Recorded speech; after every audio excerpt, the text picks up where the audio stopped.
clean air cannot be a luxury, and our ambition to protect the health of citizens cannot be limited by the failures of the past. So we are closely working with member states. You are right, we currently have 31 cases open involving 18 member states. The court has delivered rulings in 7 cases, all in support of the Commission referral. And as the Executive Vice President noted, we will, of course, continue on implementing and working with the member states on implementation of EU legislation.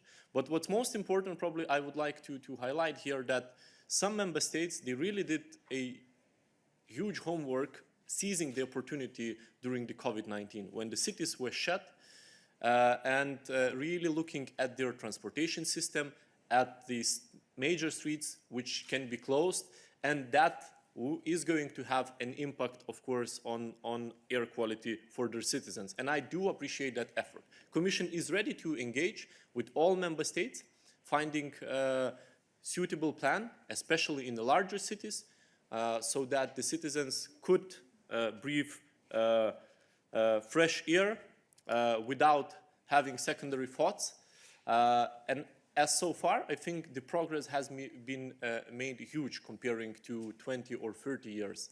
But we still need to have a higher ambition, and that's why this communication clearly sets the map towards that higher ambition, to make sure that air quality is no longer a cause of death of EU citizens. On the single-use plastics legislation, I think this is one of the most successful pieces of legislation of the Juncker Commission. It was agreed if you look at it in European context, at lightning speed in well under a year by the co-legislators. It's now being implemented. It has a positive effect on especially also plastic that gets into our marine environment. We will continue developing further elements of single-use plastics legislation. That's still ongoing. Work is going on that. I know that there are different views in different member states about what should be considered as single-use plastics and what should be recyclable and what not. We're still working on that.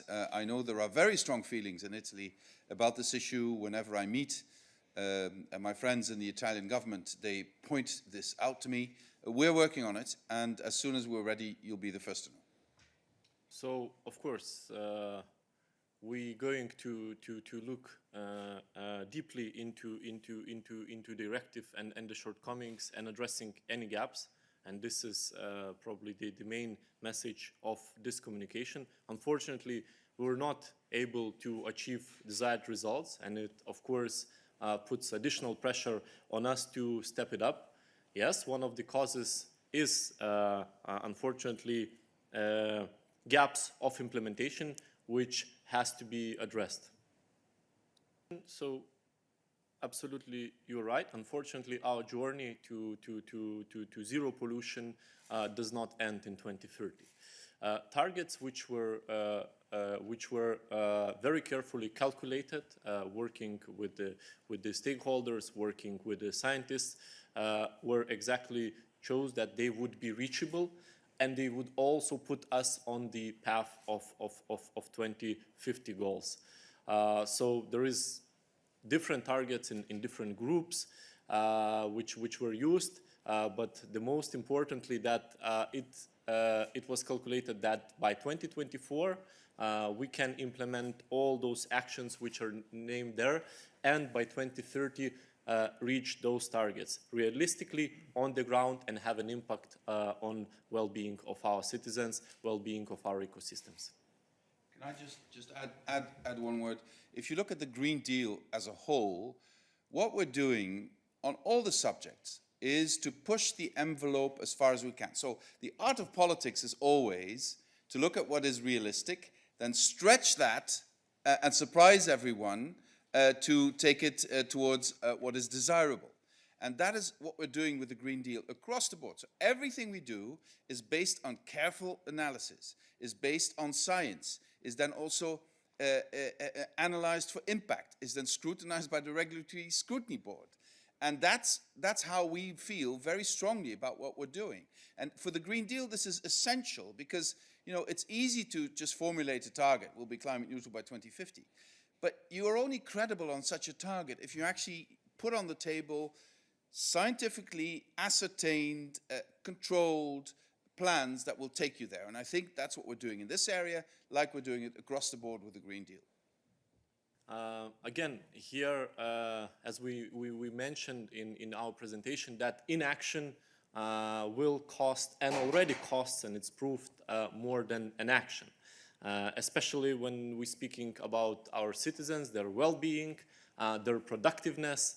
For example, the question comes from the Lithuanian broadcaster. 700,000 Lithuanians are disturbed by noise. So it's, out of 3 million population, quite a huge number.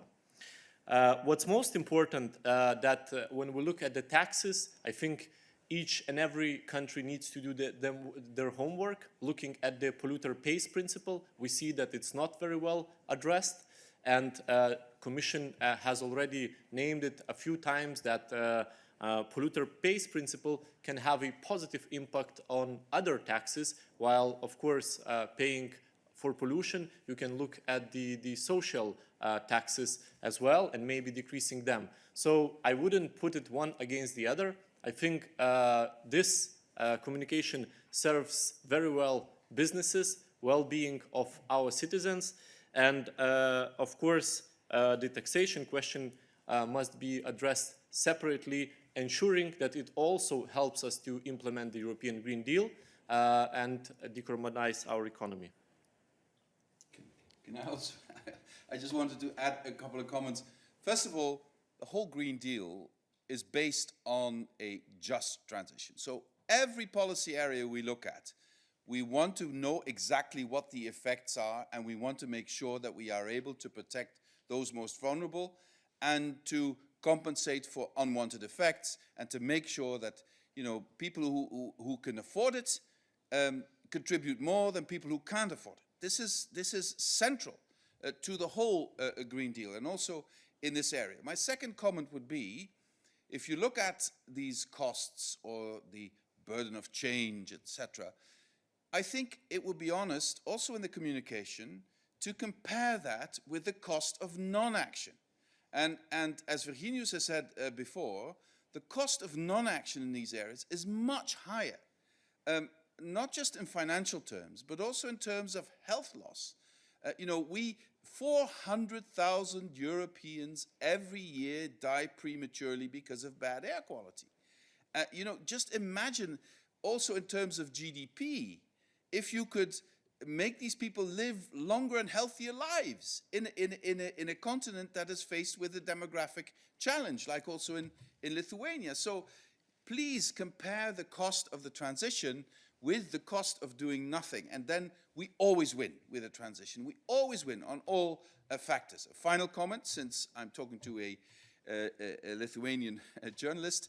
I am so privileged to be able to work with a man with the vision, with the intellectual capacities, with the political skills as Virginius, because without him we wouldn't be here. And he's doing an incredible job, and I know that sometimes you need a foreigner to say this before you believe it, but here it is. So on this very collegial note, we bring this press conference to a close. Let me remind you that there are no midday briefings tomorrow and after tomorrow, as the Commission is closed, but of course our spokespeople on duty are available to help you with your questions. Thank you very much, and see you next week.